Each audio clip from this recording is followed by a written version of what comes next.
नमस्कार, तहसील न्यूजमध्ये आपलं स्वागत। मुरुड शहरामध्ये निवडणुकीची रणधुमाळी चालू असून वंचित बहुजन आघाडीने कॉर्नर बैठकीवर दिला जोर।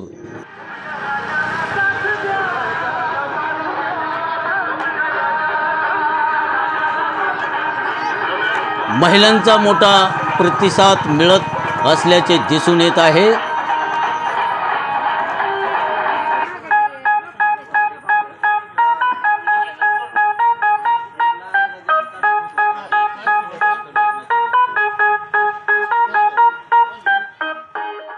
वंचित बहुजन आघाडीचे कार्यकर्ते गृहभेटी देऊन प्रचाराचा जोर वाढवत आहेत।